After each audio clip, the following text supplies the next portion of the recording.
உலக மக்கள் எல்லோருக்கும் வணக்கம். சிவம் ஜோதிடம் மூலியமாக நான் உங்கள் ஜி கோபால் பேசுகிறேன். இன்னைக்கு பேசக்கூடிய பலன் என்ன அப்படின்னா மாத பலன்கள், அதுவுமே ஜூலை மாத பலன்கள். இந்த ஜூலை மாத பலன்கள் ஆகப்பட்டது விருச்சக ராசிக்காரங்களுக்கு எப்படி இருக்க போகிறது, இதை பற்றி தான் இந்த பதிவில் நல்லா ஆராய்ந்து உங்களுக்கு ஏதாவது ஒரு ரூபத்தில் இந்த பதிவின் மூலியமாக ஒரு ஆறுதல் கிடைக்குமா, இல்லை உங்களுடைய பிரச்சனைக்கு வழி பிறக்குமா அப்படின்னு தான் இந்த பதிவை போடுறோம். கண்டிப்பாக ஸ்கிப் பண்ணாமல் பாருங்கள். ரெண்டாவது, இந்த மாதத்தின் கிரக அடைவுகள் எப்படி இருக்குன்னு பார்க்கலாம். அதாவது கும்பத்தில் ராகு பகவான், மீனத்தில் சனி பகவான், ரிஷபத்தில் சுக்கிர பகவான், மிதுனத்தில் குரு பகவானும் சூரிய பகவானும், கடகத்தில் புதன் பகவான், சிம்மத்தில் செவ்வாய் பகவானும் கேது பகவானும். இது இந்த மாத கிரக அடைவுகள். இப்போ இவங்களுடைய ராசிநாதன் யாரு? செவ்வாய் பகவான். அந்த செவ்வாய் பகவான் இவ்வளவு நாளாக நீச்ச கதியிலிருந்து இப்பதான் சிம்ம ராசிக்கு வந்திருக்கிறார். சிம்ம ராசிக்கு கேதுவோடு இணைந்து 10ஆம் இடத்தில் அந்த செவ்வாயும் கேதுவும் இணைந்து இருக்கிறாங்க. அந்த 10ஆம் இடத்தில் செவ்வாயும் கேதுவும் இணைந்திருப்பது எவ்வளவு பிரச்சனைகள் வந்தாலும் அதை சமாளித்து பிரச்சனையை தீர்க்கக்கூடிய வல்லமையை கண்டிப்பாக அந்த கேது பகவான் உங்களுக்கு கொடுப்பார். அந்த கேதுவோடு செவ்வாய் சேர்ந்ததனால் கண்டிப்பாக உங்களுக்கு எந்த தோஷமோ எந்த தடையோ இல்லை. அப்ப அந்த 2 கிரகங்களும் சேர்ந்து உங்களுடைய வளர்ச்சிக்கு வழிவகுக்கும் ஒழியோ கண்டிப்பாக கீழே போவதற்கு வாய்ப்பு இல்லை. எப்பேற்பட்ட பிரச்சனையாக இருந்தாலும் தீர்த்து கொடுக்கக்கூடிய வல்லமை அந்த கிரகங்களுக்கு இருக்குது. அது போக இந்த செவ்வாய் அப்படின்னாவே ஒரு முன்கோபம், ஒரு வேகம், எதையுமே அனாவசியமா நடக்கிறது. சிலர் அந்த கோபத்தினால அடிச்சுட்டு அதுக்கப்புறம் அவங்களுக்கு கூல் பண்றது, தெரியாம நடந்துச்சுப்பா, ஒன்றும் பெருசா எடுத்துக்காதப்பா. அப்ப அடித்த பிறகு அன்பை பொழியும் ஒரே ராசிக்காரர்கள் இந்த விருச்சிக ராசிக்காரங்க தான். அப்படி எல்லாமே இருந்தாலும் இந்த மாசத்துல இந்த விருச்சிக ராசிக்காரங்களுக்கு 4ஆம் இடத்தில் ராகு பகவான் இருக்கிறாங்க. அப்ப இந்த 4ஆம் இடத்தில் இருக்கக்கூடிய ராகு பகவான் உங்களுடைய முன்னேற்றத்தை கெடுப்பாரு, உங்களுடைய தேகத்தை கெடுப்பாரு, மருத்துவ செலவுகளை கொடுப்பாரு, வயிறு சம்பந்தப்பட்ட பிரச்சனைகளை கொடுப்பாரு, முட்டி சம்பந்தப்பட்ட பிரச்சனைகளை கொடுப்பாரு. ஆனால் அதே ராகு பகவானை குரு பகவான் 9ஆம் பார்வையாக அந்த ராகு பகவானை பார்த்துறார். அந்த ராகு பகவானை குரு பார்த்ததுனால அந்த ராகு பகவான் அந்த விஷத்தன்மையை கக்கிட்டு கோதண்ட ராகுவாக மாறி நல்ல பலனை தான் உங்களுக்கு கொடுக்க போகிறார். அப்போ இந்த பீரியட்ல விருச்சிக ராசிக்காரங்க கண்டிப்பாக ஏதாவது இடம் வாங்குவீங்க, இல்லைன்னா வீடு வாங்குவீங்க, இல்லைன்னா ஏதாவது சொத்து வாங்குவீங்க. இதற்கு உண்டான ஒரு அற்புதமான டைம் தான் இப்போ வந்திருக்குது. இது இந்த 1 மாச பலன் இல்லை, 1 வருஷத்துக்கு இந்த பலன் இருக்குது. அப்ப அந்த குரு பகவான் ராகுவை பார்த்ததுனால அந்த ராகு உங்களுக்கு யோகத்தை தான் செய்வார்.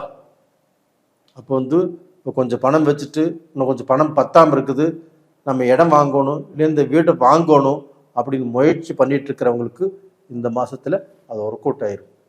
ஒரு லோன் கிடைக்கும், இல்லை கடன் கிடைக்கும், ஏதாவது ரூபத்துல அந்த வீட்டை வாங்கிடுவீங்க. அது போக அந்த கடனையும் நல்லபடியாக கட்டிடுவீங்க. உங்களுக்கு பல நாள் ஆம்பிஷன் இந்த பீரியட்ல சக்சஸ் ஆகும். இது போக பார்த்தீங்கன்னா இந்த குரு பகவானும் 8ஆம் இடத்துல இருக்கிறாங்க. கண்டிப்பாக அந்த குரு பகவான் உங்களுக்கு 5ஆம் இடத்து அதிபதி 8ஆம் இடத்துல மறைஞ்சிருப்பது கண்டிப்பாக தப்பு. அப்போ வீண் செலவு, விரை செலவு, தெண்ட செலவு, நீங்கள் அடுத்தவங்களை நம்பி மோசம் போகக்கூடிய வாய்ப்புகள், ஏதாவது ரூபத்தில் பிரச்சனை, வம்பு, வழக்கு, இது எல்லாமே உங்களை தேடி வருவதற்குண்டான வாய்ப்புகள் இருக்குது. கொஞ்சம் ஜாக்கிரதையாக இருந்துக்கிறதும் நல்ல விஷயம். அது போக உங்களுக்கு 2ஆம் இடத்து அதிபதியாக குரு பகவான் வர்றதுனாலையும் நீங்கள் யாருக்கிட்ட பேசினாலும் அந்த பேச்சில் ரொம்ப ஜாக்கிரதையாக இருங்க. பேசி மாட்டிக்குவீங்க, பேசி தெண்டம் கட்டுவீங்க. இதற்குண்டான சூழ்நிலைகள் இப்போ போயிட்டுருக்குது. அது போக அதே குரு பகவான் உங்கள் ராசிக்கு 2ஆம் இடத்தையே பார்த்துடுறார். அப்படி பார்த்ததுனால பாதி பிரச்சனைகள் குறையும். ஆனாலும் நீங்கள் கொஞ்சம் ஜாக்கிரதையாக இருந்து கொள்வது நல்ல விஷயம். இது போக பார்த்தீங்கன்னா அதே சூரிய பகவான் ஆகப்பட்டது குருவோடு சேர்ந்திருந்தார் இல்லையா சூரிய பகவான், அந்த சூரிய பகவான் ஆகப்பட்டது 10ஆம் இடத்து அதிபதி இப்போ 9ஆம் இடத்துக்கு வர்றாங்க. 8ஆம் இடத்துல இருந்தார் இல்லையா, அவர் இப்போ 9ஆம் இடத்துக்கு வர்றாங்க. அப்போ அந்த 9ஆம் இடத்துல புதனும் சூரியனும் சேர்ந்திருக்கிறதுனால புதாதித்ய யோகம். அப்போ இந்த யோகத்தின் மூலியமாக நான் படிக்கவே இல்லை, நான் படித்தது போதும், இனிமேல் நான் படிக்கலை அப்படின்னு நினைச்சவங்களுக்கும் இந்த பீரியடில் படிக்கக்கூடிய எண்ணங்கள் வரும். ஹரிகர்ஸ் யார் யார் வச்சிருக்கிறாங்களோ அவங்களுக்கு அந்த ஹரிகர்ஸை கிளியர் பண்ணக்கூடிய வாய்ப்புகள் கண்டிப்பாக கிடைக்கும். ஏதாவது காலேஜ் ட்ரை பண்ணாலும் கண்டிப்பாக ஒர்க் அவுட் ஆகும். ஏதாவது வேலைக்கு போகிற மாதிரி இருந்தாலும் தாராளமாக போகலாம். அதற்குண்டான வாய்ப்புகள் இப்போ நல்லா இருக்குது. அது போக பார்த்தீங்கன்னா இந்த 5ஆம் இடத்தில் இருக்கக்கூடிய சனி பகவான் அவருடைய பார்வையால் உங்களுடைய ராசிக்கு 11ஆம் இடத்தை பார்க்குறாங்க.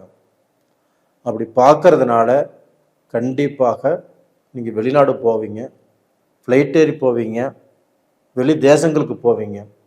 இப்படி போய் அங்கே வேலை பார்ப்பீங்க.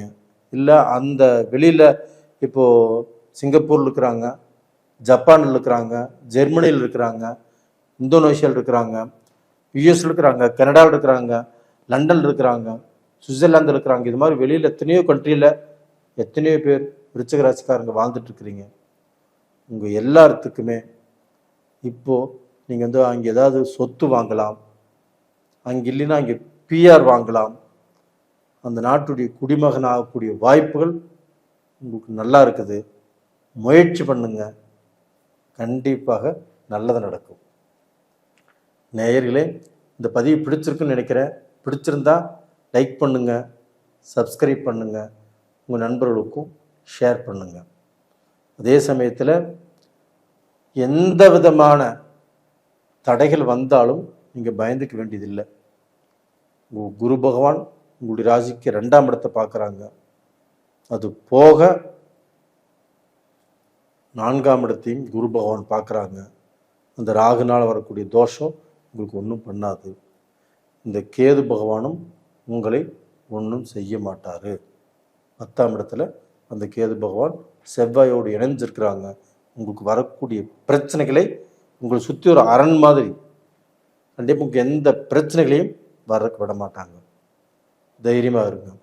அப்போ இந்த பீரியடில் நீங்கள் வணங்க வேண்டிய தெய்வம் எது அப்படின்னா குரு பகவான் தான்.